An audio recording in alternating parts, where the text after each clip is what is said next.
Ainda dá tempo de você chamar seus amigos, ainda dá tempo de chamar todo mundo, chama todo mundo e vem. Ezequiel capítulo 28. Ezequiel capítulo 28. Eu vou ler aqui o capítulo 28, vou pontuar algumas coisas, depois nós já vamos aí para o nosso... para outra parte, a parte que nos interessa aí também, que nós vamos falar bastante hoje de uma outra parte do negócio. Peraí, deixa eu ir com calma, tem muita coisa pra gente ver aqui. Eita, glória a Deus, glória a Deus. Bora lá, Ezequiel capítulo 28, tá escrito assim: estivestes no Éden, no jardim de Deus. Toda pedra preciosa era a tua cobertura. A sardônia, o topázio, o diamante, a turquesa, o ônix, o jaspe, a safira, o carbúnculo, a esmeralda e o ouro. Lembrando que ouro não é pedra, é metal, mas está entrando aqui na contagem. Foi por causa da substituição que ele fez, que nós já falamos. Ok? Em ti se faziam os teus tambores e os teus pífaros. Em ti. Não foi para ti. Em ti. No seu corpo, ok? Foram feitos seus tambores e os teus pífaros no dia em que foste criado, foram preparados.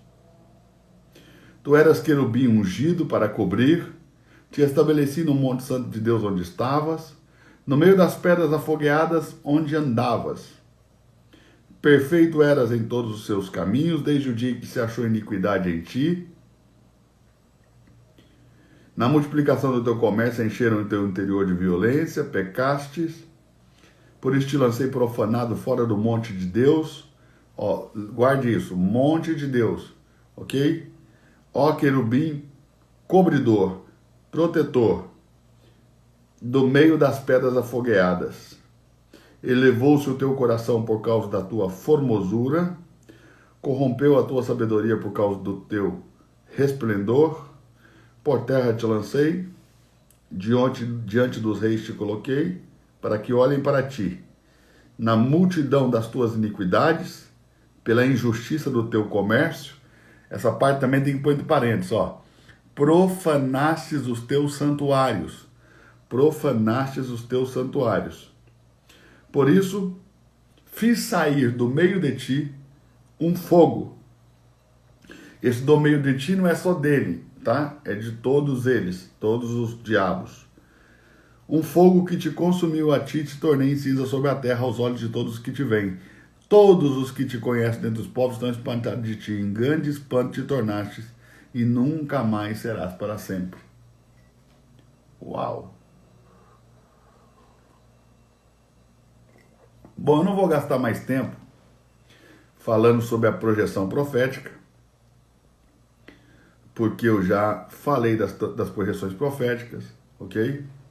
Então esse texto de Ezequiel, apesar de estar falando, capítulo 28, no verso 1, do príncipe de Tiro, no verso 2, perdão, o filho do homem diz ao príncipe de Tiro. Então esse príncipe de Tiro aqui é uma tipologia do anticristo, e eu vou te provar que é, assim diz o Senhor. Portanto, ou porquanto, o teu coração se elevou e disseste, eu sou Deus. Quem vai dizer isso é o anticristo, ok? E sobre a cadeira de Deus me assento, porque ele vai estar no templo em Jerusalém, ok? No meio dos mares, dos povos, as multidões que vão seguir ele, porque ele vai conseguir organizar ele com mais 10 reis, que são aqueles outros 10 chifres lá do Apocalipse, para organizar aí um governo a nível mundial. Não passas de homem, não és Deus, ainda que estimas no teu coração ser como se fora Deus. Então, ele não é Deus, então é o anticristo. E aqui, no verso 11, levanta uma palavra de lamentação sobre o rei de Tiro. O rei de Tiro é Lúcifer. Então, o príncipe de Tiro aqui é uma tipologia do anticristo, e o rei de Tiro é uma tipologia de Lúcifer, ok? Uma coisa que a gente tem que lembrar é que antes de Lúcifer se tornar diabo, ele era um adorador. Antes dele se tornar Satanás, ele era um adorador. Então aqui no capítulo 28, vai descrever características desse adorador, ok? E que essas características precisam ser encontradas em todo adorador. Por quê? Porque essas características Deus colocou nele, no anjo Lúcifer, porque essas características agradavam a Deus, tá bom? Então vamos lá. Primeira coisa, ele tinha tambores e pífaros. Verso 13, tá? Estivestes no Éden, jardim de Deus, toda a pedra preciosa era a tua cobertura, sardônio, topázio, diamante, a turquesa, o ônix, o jaspe, o safiro, o carbúnculo, a esmeralda e o ouro. Em ti se faziam os seus tambores e os teus pífaros. Isso fala de, tambores fala de ritmo, pífaros fala de melodia. Então ele era um adorador. Ele não era o regente do coral, ele era um instrumento de louvor, ok? E era um adorador. E ele tinha tambores e pífaros, ou seja, ritmo e melodia, ok? Ainda no verso 13. Toda a pedra preciosa era a tua cobertura. Outro ponto, ele era um adorador e ele tinha cobertura. Nós estamos vivendo dias e tempos em que os adoradores não têm mais cobertura, porque as pessoas acham simplesmente que elas não precisam ter cobertura. Mas o adorador que Deus criou aqui em Lúcifer, o anjo perfeito que adorava a Deus, ele tinha uma cobertura. Aliás, ele só se deu mal quando ele perdeu essa cobertura. Então, é importante a gente ter cobertura. Eu não estou falando de teto que vai te impedir de crescer. Estou falando de alguém que vai ser base para você crescer, ok? Aqui a cobertura de Lúcifer era o próprio Deus, o que prova para você que a cobertura não define se você vai dar certo. Quem define se você vai dar certo é você mesmo. Você pode ter a melhor cobertura do mundo e ainda assim dar errado. E não adianta pôr a culpa na cobertura, porque só você pode decidir dar certo, ok? Então ele estava coberto de toda a pedra preciosa, ele tinha cobertura. No verso 14, ele era querubim, ele era ungido, ele era um querubim ungido, olha isso, querubim ungido, ok? Ele, querubim aqui é guardião, a palavra querubim quer dizer guardião, ele foi ungido para guardar. Guardar o quê? O que de quê?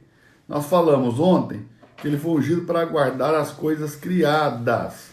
Se você vier aqui comigo em Jó, abre a sua Bíblia em Jó, no capítulo de número 38, 39.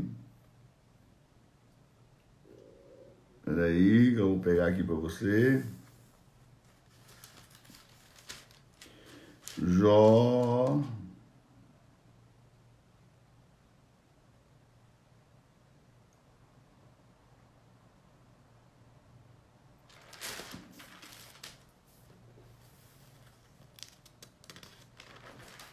Não, não é 38 não, peraí, deixa eu achar aqui.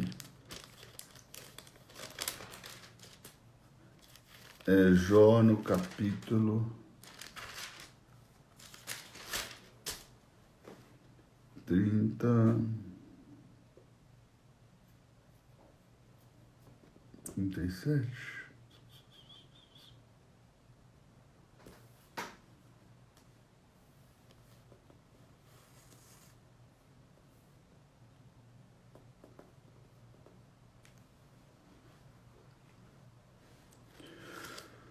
Deixa eu achar aqui, que faz tempo que eu não venho nesses versos. Aguenta aí. Deixa eu ver se é o 36.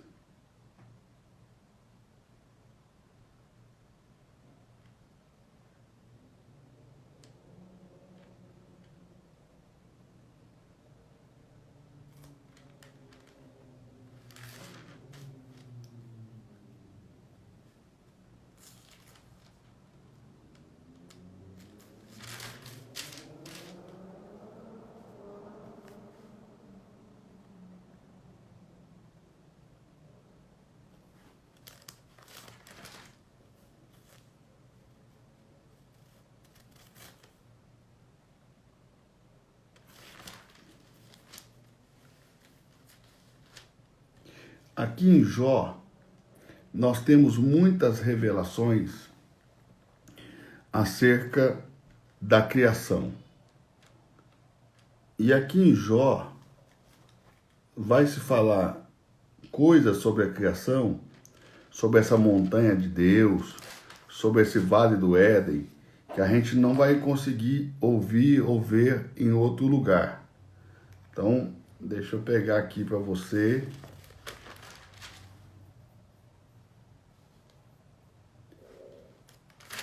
Jó, capítulo 37, 38. Já te dou aí, aguenta aí.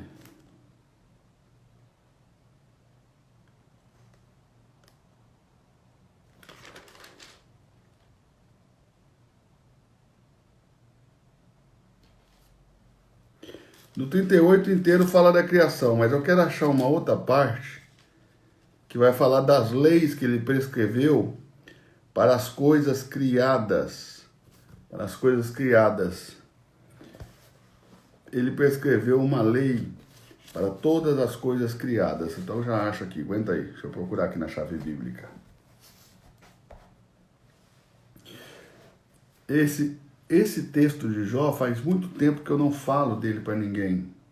Vou falar para vocês aí, mas vai ser... Quer ver?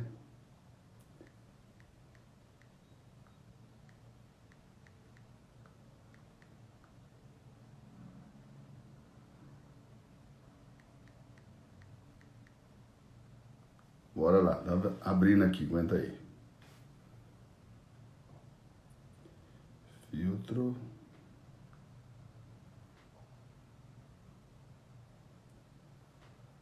Aqui, pronto, achei. É Jó 28. Eu estou aqui no 38, porque também fala da criação, mas é no 28. No 28, 26. Olha isso. Vou ler o 24, tá? Jó 28, 24. Porque ele vê as extremidades da terra, vê tudo que há debaixo dos céus. Ele vê a extremidade da terra e vê tudo que há debaixo dos céus. Quando deu peso ao vento, olha aí, ele determinou um peso para o vento. Qual era o trabalho de Lúcifer? Qual era a tarefa de Lúcifer? A tarefa de Lúcifer era guardar que o vento não ultrapassasse o peso que Deus ordenou. Ó, ele deu um peso ao vento e tomou a medida das águas. Então essas águas também não podem passar da medida.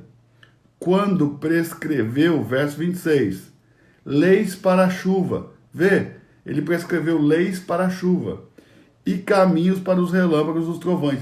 Então, um relâmpago não pode cair nem 1 metro, além ou aquém daquilo que Deus determinou. Não pode chover mais do que Deus determinou, nem menos do que ele determinou. Porque tudo isso seria a natureza em desobediência. Claro, nós agora estamos com a terra em anormalidade, porque Deus disse, maldita seja a terra por tua causa, Adão. Então a terra está no estado de anormalidade. Ok? É muito, muito, muito poderoso tudo isso aqui. É muito incrível, ok?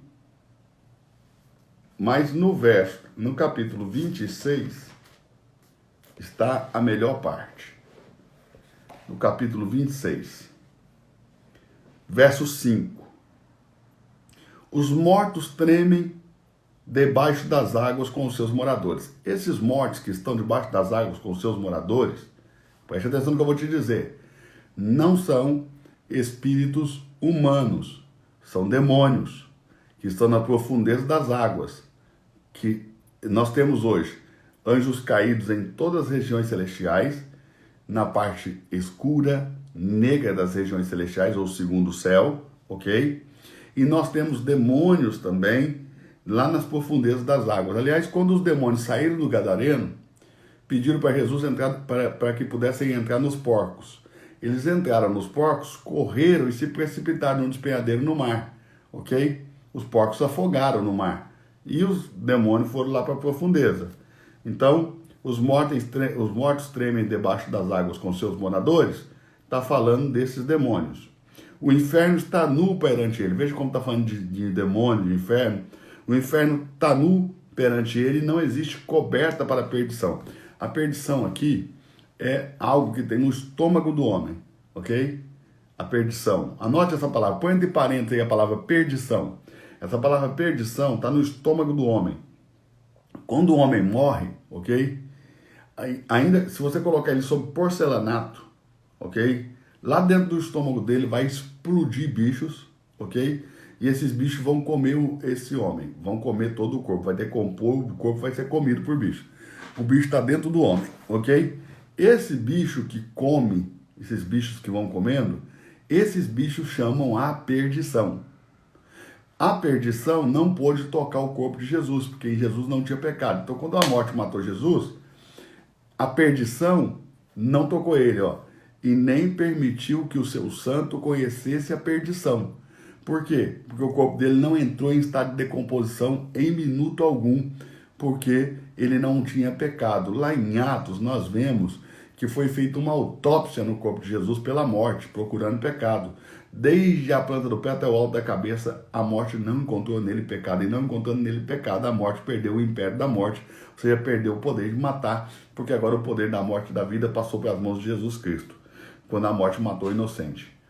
O norte estende-se sobre o vazio, tá vendo?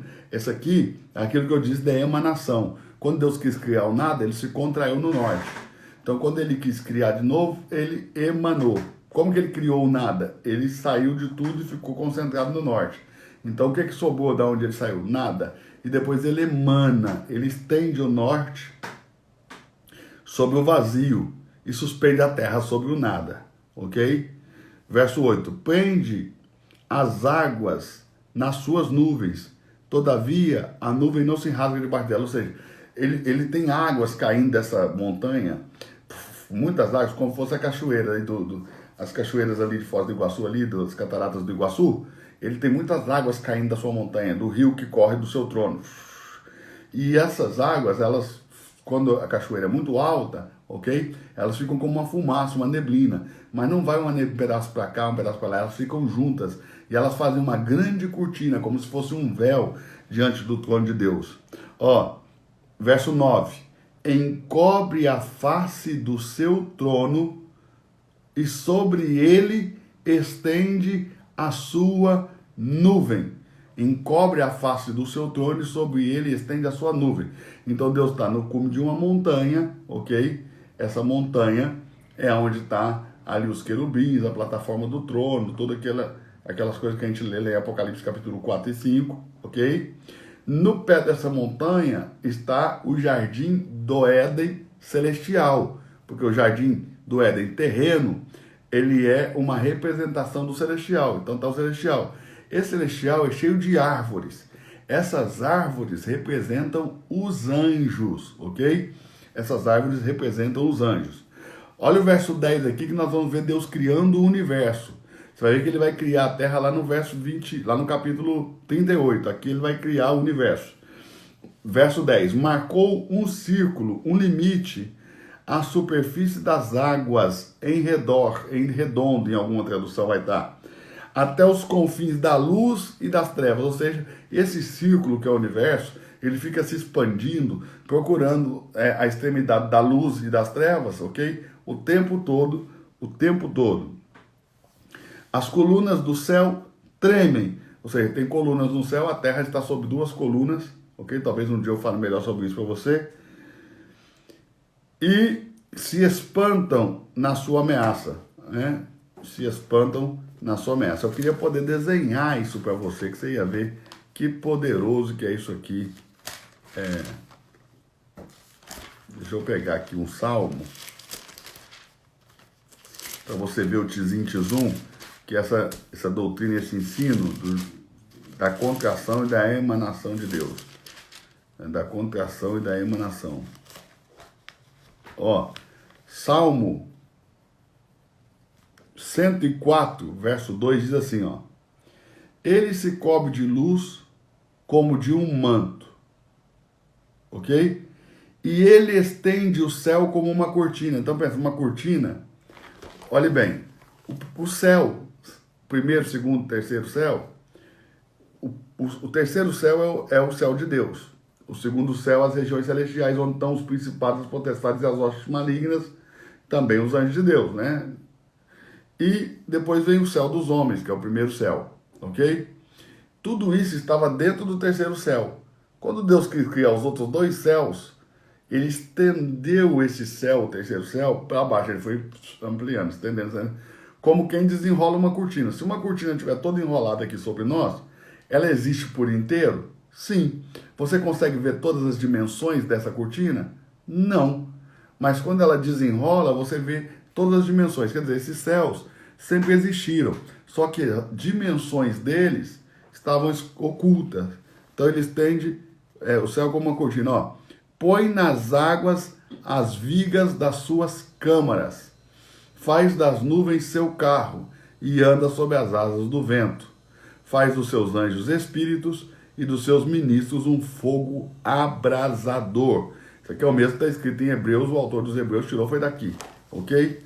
Então, vamos voltar aqui agora para Ezequiel 28. Vamos lá. Ezequiel 28. Tu eras querubim. Então a palavra querubim, no verso 14, tu eras querubim, guardião. Agora você sabe o que ele guardava. Ele guardava as coisas criadas.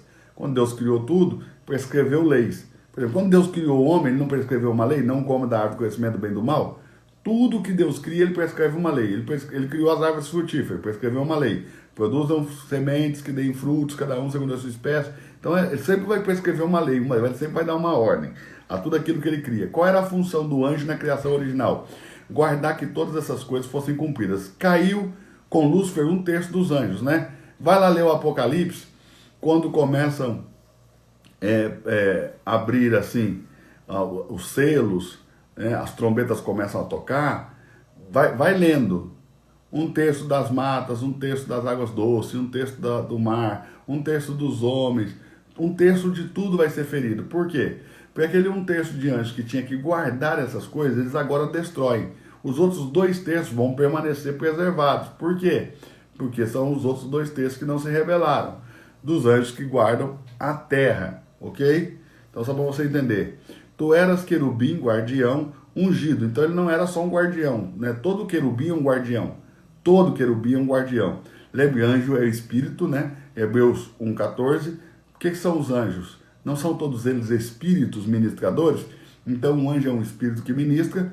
A palavra anjo fala do seu ofício, não da sua natureza. Anjo vem do grego angelo, que quer dizer mensageiro, do hebraico malak, que quer dizer mensageiro. Então qual que é a natureza? Eles são espíritos, ok? Um anjo é um espírito. E o que é um querubim? Um guardião. Qual que era a diferença de Lúcifer para os demais querubins? Lúcifer era ungido. E ele foi ungido na montanha de Deus. Nessa montanha que Deus se assenta, que ele estende um véu aí de uma cortina de nuvem, que é um véu que está diante do seu trono para cobrir o seu trono. Lembra que sempre que Deus aparece tem uma nuvem. Jesus se transfigurou lá no Monte da Transfiguração, veio a nuvem, cobriu ele. Porque essa nuvem é para proteger os homens, para que eles não olhem diretamente para Deus. Quando Deus desceu em Sinai, tinha uma nuvem, ok? Uma nuvem escura, uma nuvem negra. Moisés subiu e entrou na escuridão onde Deus estava. Então, ele era um querubim, ele era ungido, ok? Agora entenda isso aqui, ó. O fato de Lúcifer ser um querubim ungido não livrou ele da soberba, da arrogância, da prepotência, da altivez, do orgulho e de se rebelar contra Deus. Não é porque é ungido que tem garantia de sucesso. A unção não garante que você será um vencedor diante de Deus. A unção potencializa quem você é em tudo que você faz, ok? Bora lá. Então ele era um querubim ungido, ok? Para cobrir, foi estabelecido no Monte Santo de Deus onde estava, e no meio das pedras afogueadas andava. Quarto ponto, aqui ó. Então eu já falei para você dos tambores, dos pífaros, do querubim ungido. Agora quarto ponto, ele andava sobre pedras de fogo. Essas pedras de fogo eu mostrei para vocês já na outra aula, estão debaixo do trono de Deus. Nós lemos o texto de Isaías 6, ok? E lemos o texto de Ezequiel, capítulo 10. Então, ele andava sobre pedras de fogo. Perfeito eras nos teus caminhos. Então, ponto aqui 5, ele era perfeito. Ele era perfeito em todos os seus caminhos, desde o dia em que foste criado até que se achou iniquidade em ti. Então veja que o problema foi a iniquidade. O que é a iniquidade? Fazer coisas para Deus sem Deus, ok? Não é fazer com Deus. Eu dei o exemplo de Marta e Maria. Marta fez para Cristo, Maria fez com Cristo. Então ali fica a diferença bem marcada, de uma forma bem poderosa. 16. Na multiplicação do teu comércio, veja, ele era um adorador e esse adorador tinha um comércio. Todo adorador tem que ter um comércio. Porque se você ler a parábola dos talentos, né, vai dizer que todo aquele que recebe de Deus um talento tem que negociar com o talento para quando Jesus vier, quando Deus vier cobrar, você ter mais para entregar para ele do que aquilo que você recebeu. Senão você vai ser punido, senão você vai ser um servo inútil, um servo infiel, ok? Mas se você multiplicar os seus talentos, então você vai ser um servo útil, um servo fiel. Agora, aquele que enterrou o talento e devolveu o mesmo talento, ele foi castigado por isso. Ok? Então você tem que comercializar com seus talentos. Só que o comércio não pode ser corrupto, como se tornou o comércio de Lúcifer. Não vou falar hoje, mas quando nós tivermos aí o desafio, a rebelião de Lúcifer, eu vou falar tudo. Ok? Outro ponto que eu quero mostrar para vocês também é no verso 17 aqui. Ainda no verso 16, anote isso aqui, ó. Põe entre parênteses aí. E te fiz perecer, ó querubim cobridor, no brilho das pedras, no brilho das pedras afogueadas, ok? Ou seja, ele não pode mais ir lá, ó. Te fiz perecer no brilho das pedras. Ele não pode mais ir lá naquele lugar que ele tinha, que era dele, ok? Que ele podia se chegar na presença de Deus. Agora ele só vai perante o Senhor, ele não vai mais na presença de Deus. Elevou-se o seu coração por causa da sua formosura. Então, a formosura foi um problema, a beleza, ok? Então, esse aqui é o 7º ponto que eu estou marcando para vocês. E a sua sabedoria por causa do seu resplendor, sabedoria também foi um problema, a sabedoria dele se tornou uma sabedoria corrompida, embora a sabedoria de Salomão se corrompeu. Lembre-se que o princípio da sabedoria é o temor do Senhor. Salomão não temeu a Deus, ok? Então, Salomão perdeu sua sabedoria, corrompeu sua sabedoria. Olha lá. Lúcifer também corrompeu a sabedoria. E o resplendor, ou seja, a luz, o brilho dele foi outro problema. Então, todo adorador tem formosura, tem sabedoria, tem resplendor, tem comércio, é perfeito, é ungido, ok? É guardador, e ele também tem ritmos e melodia. Esse é o papel de um adorador. E esse Lúcifer também tinha santuários, aqui no verso 18 diz: na multidão das tuas iniquidades, na injustiça do teu comércio. O comércio era injusto, o problema não é o comércio, era a injustiça do comércio. Profanaste os teus santuários. Que santuários foram esses que esse Lúcifer profanou? Bom, a criação original, ok? E a região celestial, o segundo céu. Ele profanou aqui. Então aqui está o adorador que Deus queria que ele fosse. Isso aqui foi o que Deus planejou. A gente consegue ver isso aqui também lá em Efésios, ok? Lá Paulo vai falar sobre isso aqui, sobre Lúcifer como um adorador poderoso e verdadeiro. Agora, no capítulo 31, eu disse que eu ia falar de Lúcifer para vocês de uma maneira que vocês nunca viram antes. No capítulo 31, abre aí, Ezequiel capítulo 31. No verso 3 vai dizer assim, ó: eis que a Síria é um cedro no Líbano. Então a Síria aqui é uma projeção profética, como eu expliquei para vocês, e o cedro no Líbano, tá? Por que a diferença do maior... qual que é a diferença do cedro do Líbano para os outros? Ele é maior. O maior cedro de todos os cedros que existem na Terra é o cedro do Líbano. Então, o cedro do Líbano aqui é Lúcifer. Ok? Agora, olha o texto como que parece com o de Ezequiel 28. Olha o texto. Eis que a Síria é um cedro no Líbano. Eis que eras querubim ungido. Ok? De ramos formosos. A formosura aqui aparecendo, ó. Marca aí o cedro no Líbano entre parênteses, pinta. Marca aí ramos formosos e sombrosa ramagem. Ok? Sombrosa ramagem. De alta estatura e de ramos espessos. Ou seja, a sua copa estava entre os ramos espessos. As águas o fizeram crescer. Ok? O abismo se exalçou sobre ele. As suas correntes corriam em torno da sua plantação, e ele enviava os seus regatos a todas as árvores do campo. ok? Verso 5.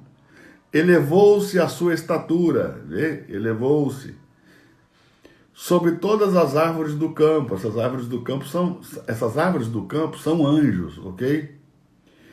E se multiplicaram os seus ramos, a sua influência crescendo, e se alongaram suas varas por causa das muitas águas quando brotavam, ok? Era a presença do Espírito de Deus na vida dele. Verso 6. Todas as aves do céu se aninhavam em seus ramos, ok? Aqui são os demais anjos que caíram com ele, se aninhavam em seu ramo. Era o povo que confiou nele. Os animais do campo geravam debaixo dos seus ramos, ou seja, ele era cobertura para alguns, né? Os outros anjos podiam fazer coisas na sombra dele. Todas as grandes nações que habitavam a sua sombra, os anjos são colocados e distribuídos na Bíblia como nações angelicais, tá bom? Talvez você nunca tenha visto isso, mas nós podemos ver isso no futuro, sobre as nações angelicais. Assim era ele, formoso na sua grandeza, na extensão dos seus ramos, porque a sua raiz estava junto a muitas águas. Marque isso aí também, ó. Muitas águas, o motivo da grandeza dele.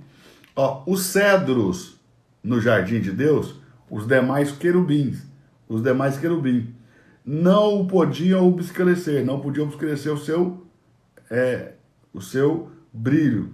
As faias não se igualavam aos seus ramos, e os castanheiros não eram como seus renovos. Nenhuma árvore do jardim de Deus se assemelhou a ele na formosura. Nenhuma árvore do jardim de Deus se assemelhou a ele na formosura. Então, presta atenção. Aqui nós temos cedros, faias, castanheiros e árvores do jardim. De novo, cedros, faias, castanheiros e árvores do jardim. Lembra que todas as vezes que o inferno opera, ele opera em 4 esferas de ação. Ok? Vou dizer de novo.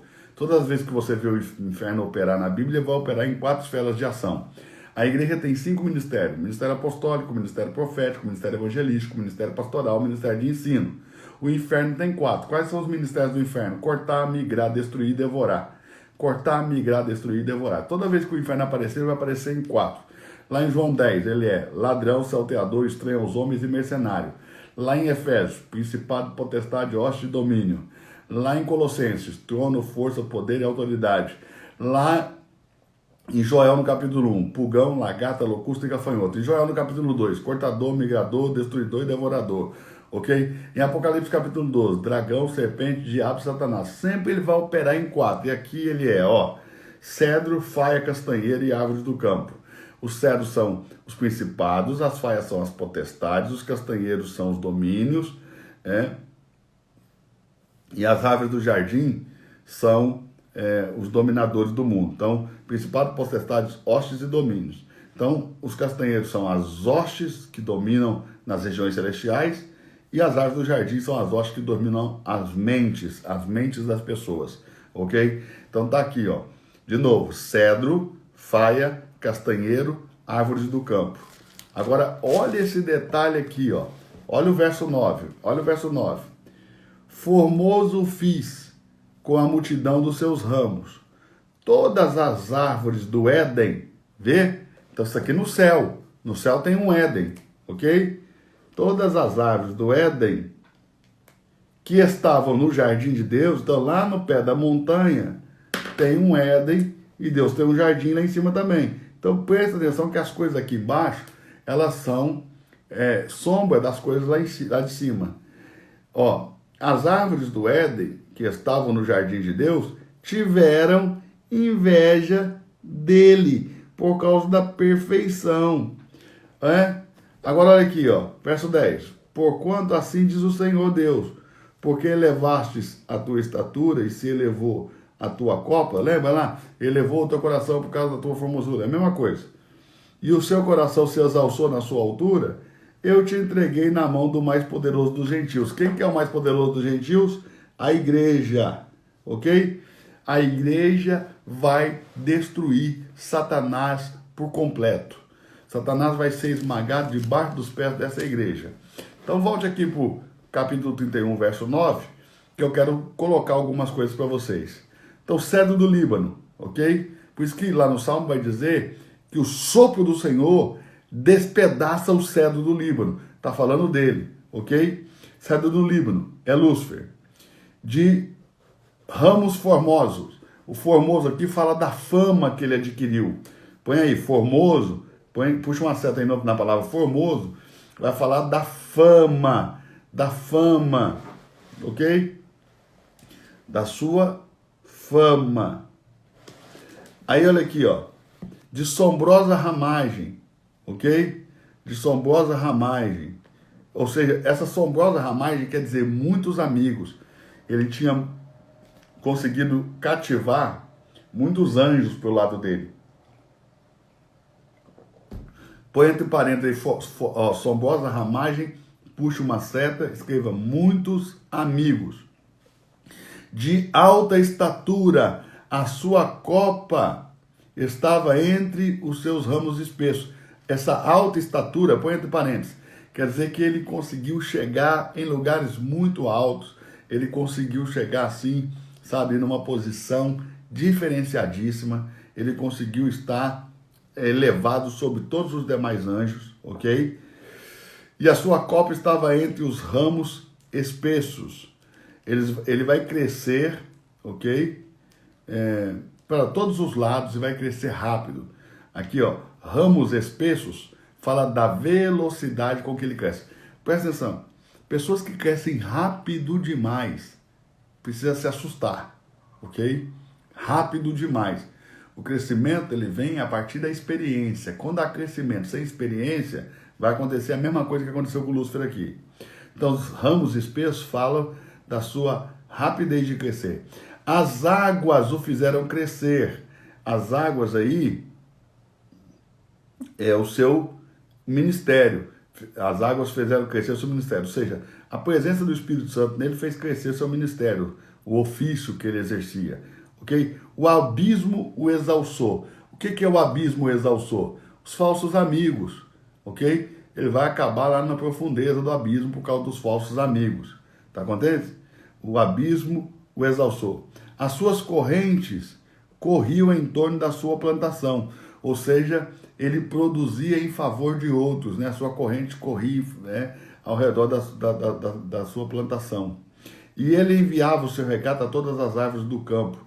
Ou seja, ele tinha uma aparência generosa com os demais anjos, né? Ele fazia favores, ele entregava, ele conquistou eles, fazendo com que a presença dele fosse marcada e que os seus regatos fossem enviados para todas as árvores do campo. Verso 5. Por isso se elevou na sua estatura. Por quê? Porque cresceu, por causa da velocidade com que cresceu, por causa dos amigos que eram falsos, depois vão se provar que é falso, ok? Por isso se elevou na estatura, ou seja, ele cresce e se põe soberbo. Sobre todas as árvores do campo, ele é o maior de todos os anjos. E se multiplicam os seus ramos, ok? E se alonga as suas varas, por causa das muitas águas que brotavam. Ou seja, ele era uma fonte ali onde o Espírito Santo jorrava sobre ele. Todas as aves do céu se aninhavam no seu ramo, ou seja, as pessoas poderiam usar ali, os anjos, né, poderiam usar, confiar nele, se sustentavam nele, ok? E os animais do campo estavam debaixo do seu ramo, da sua sombra, ok? Ele tinha uma cobertura que as pessoas podiam se aninhar na sua sombra ali e ser guardada na sua sombra. Todas as grandes nações, presta atenção para você ver, ó, Deus está falando de árvores e vai falar de nação, ok? Todas as grandes nações habitavam a sua sombra, são nações angelicais, ok? São todas as nações angelicais, ok? As muitas águas, aqui ó, assim, verso 7, era ele formoso na sua grandeza, na extensão dos seus ramos. A extensão dos seus ramos aqui é a influência dele, né? A influência dele cresceu demais. Porque a sua raiz estava junto a muitas águas. Ou seja, todo o crescimento dele vem do Espírito Santo. Essas muitas águas é um símbolo do Espírito Santo. Lembra que Jesus falou? Aquele que crê em mim, como diz a Escritura, dele sairá um rio de água de vida. Aí Jesus diz, a Bíblia diz, isso disse ele do Espírito que deveria sair de todo aquele que nele crê. Ou seja, o Espírito é o rio. Então aqui as muitas águas fizeram crescer. Ele tinha muito do Espírito Santo. Você vai ver que nós falamos de água aqui pelo menos 3 vezes, ele tinha muito do Espírito Santo. Os cedros no jardim de Deus, os outros querubins, não podiam obscurecer o seu brilho. Ele brilhava mais do que todos os demais anjos. As faias não se igualavam aos seus ramos, nem as faias tinham a influência dele, ok? E nem os castanheiros eram como o seu renovo, ou seja, ele se renovava de luz todos os dias. A luz não era própria, era de Deus, mas ele se renovava de luz todos os dias, ok? Nenhuma árvore no jardim de Deus se assemelhou a ele na formosura. Olha isso, gente. Formoso fiz, verso 9, na multidão dos seus ramos. Todas as árvores do Éden tiveram inveja dele. Ou seja, todas as árvores do Éden que estavam no jardim de Deus tiveram inveja dele.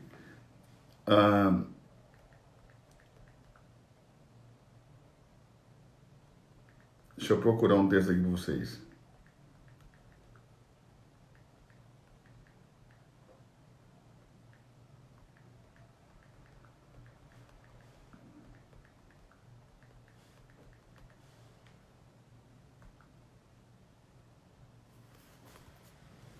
Procurando aqui um texto para vocês.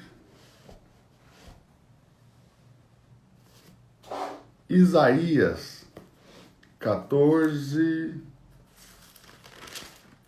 8. Vamos lá. Isaías 14, 8. Isaías 14, 8. Isso aqui vai ser muito legal de ver. Isaías 14, você sabe que está falando da queda de Lúcifer. Então, 14, 8, olha aqui. Até as faias se alegravam sobre ti. Isso aqui já está falando da queda dele. Os amigos dele se alegraram na queda dele. E os cedros do Líbano também, dizendo, desde que tu caístes, ninguém sobe para nos cortar. Olha isso. Olha que coisa poderosa. Desde que tu caístes, ninguém sobe para nos cortar. Por quê? Na rebelião dos anjos, um lenhador, que é Cristo, foi lá e cortou terça parte das árvores do jardim.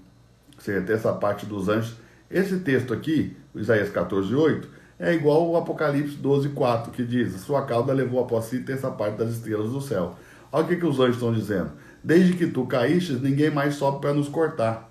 Ok?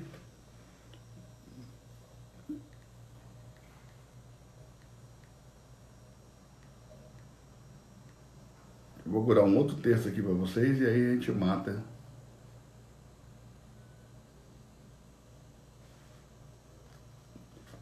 A gente mata esse ponto. Vamos em Juízes 9.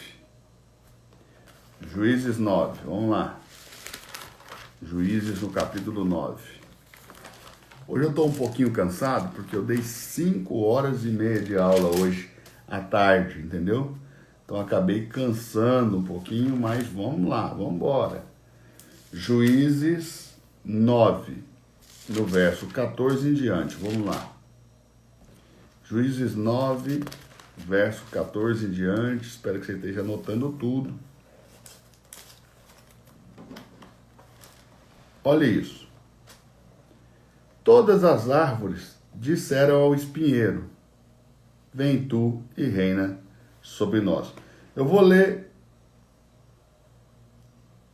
a partir do verso de número 8. A partir do verso de número 8. Vamos lá, pra você pegar. Foram uma vez as árvores, os anjos, ungir para si um rei, levantar um novo líder, um governo paralelo. E disseram à oliveira, reina tu sobre nós. Oliveira aqui é um símbolo dos anjos, tá bom? A oliveira, porém, disse, deixaria eu a minha gordura, que agrada a Deus e aos homens, que de mim prezam, iria pairar sobre as árvores, ou seja, eu iria governar sobre as árvores? Então disseram as árvores à figueira, vem tu, figueira, reina sobre nós. A figueira, porém, lhes disse, deixaria eu a minha doçura e o meu fruto bom, e iria pairar sobre as árvores, ou seja, governar sobre vós. Então presta atenção, já foi a oliveira e já foi a figueira. Aí disseram as árvores do campo, vem a videira. A videira, agora estou falando, já falaram, olha bem. A oliveira, já falaram com a figueira, e já falaram agora com a videira.